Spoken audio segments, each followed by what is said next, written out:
Hi everyone, I'm Mark Rosenthal with you on this Friday afternoon. I've been busy back in the weather lab. Remember Lloyd Lindsay Young from New Jersey? He was at Secaucus, New Jersey. I've got to go back into the weather lab and look at all the computer models. He was a crazy guy back in the 70s and 80s. I liked him though, he's pretty interesting.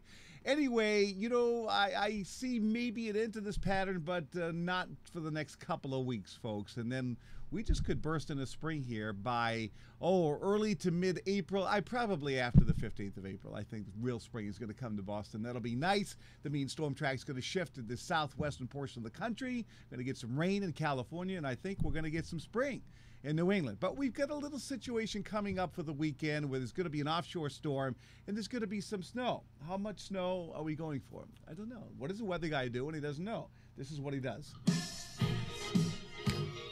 Come on, let's dance. Come on now. Yeah, we're going to dance about this forecast. Come on, baby. Yeah, David Bowie. All right, we're going to dance a little bit. You know something? You want to dance and sing tonight before we get back into the weather. I want to tell you, Joanne Mills from Joanne and Jethro Mills Karaoke Queens and Kings are back in town tonight at McMorgan's on Needham Street, Newton. Come sing after 9:30 tonight. We'll be there. We'll be singing.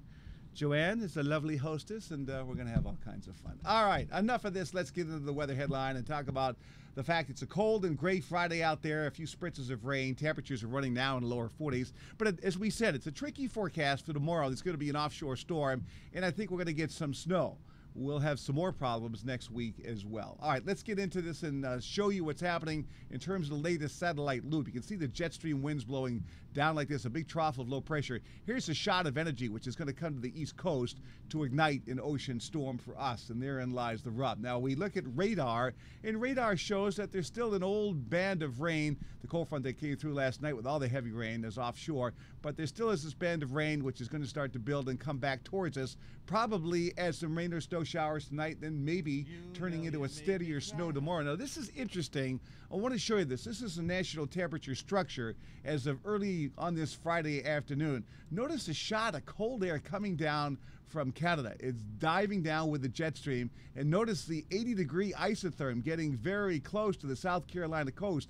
When you have a contrast where it's 0 in Hudson Bay and it's 80 in the South Carolina coast and the digging jet stream, you have some problems. Even though I think we missed the bulk of this storm, there's dynamics going on in the upper levels of the atmosphere that could bring some snow in here. So let me show you the maps for tomorrow. This is the 500 millibar map that's valid at 1 o'clock tomorrow afternoon. This is a pretty sharp trough of low pressure at 18,000 feet coming into western Pennsylvania with lots of energy. Again, this is about halfway up into the atmosphere, and this is going to ignite a storm. It's probably going to be too far offshore. Let me show you the surface map that's valid for the same time period. This is 1 o'clock tomorrow afternoon. You look at this and you go, well, Mark, the storm's too far east of us. It is too far east of us, but there's going to be a little convergence zone along the coast. And with a thermal gradient like we're having and some lift going on in the atmosphere, it's not going to take a lot for it to snow here. The other thing you have to think about, it's March, and the sun's much higher in the sky, so it's going to have to snow pretty hard for it to stick. But it could stick late tomorrow afternoon and tomorrow night. There could be a couple of inches. I just don't have enough kahunas yet to put out a snow map, maybe later this afternoon. So for the balance of the afternoon, cloudy, cold, a few showers around 37 to 44, and then overnight cloudy. Could be some snow showers developing, temps near freezing. Here's your 5-day forecast.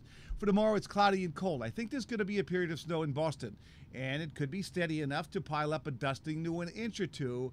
It's going to be a tricky forecast. Who gets what tomorrow? Temps in low 30s, falling into the 20s tomorrow night. That's when it could really stick.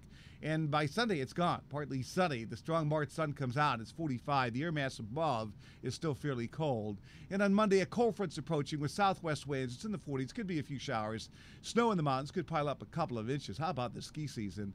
Tuesday, increasing clouds after a sunny start. It'll be near 40. There's going to be an Alberta clipper that we need to watch for Tuesday night and a Wednesday morning.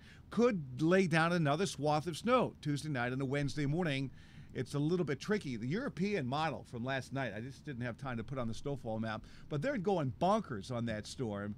with many inches in Boston. We'll see if that's the real world or not. And then we could potentially go the other way late next week with low pressure going up into the Great Lakes and a warmer southwest wind and rain here late Thursday and Friday and temperatures over 60. So welcome to spring. It's a transitional season. You know that, and we're not done with winter quite yet. But you are done with me. Hopefully not forever. I'll be back later on. I'm meteorologist Mark Rosenthal.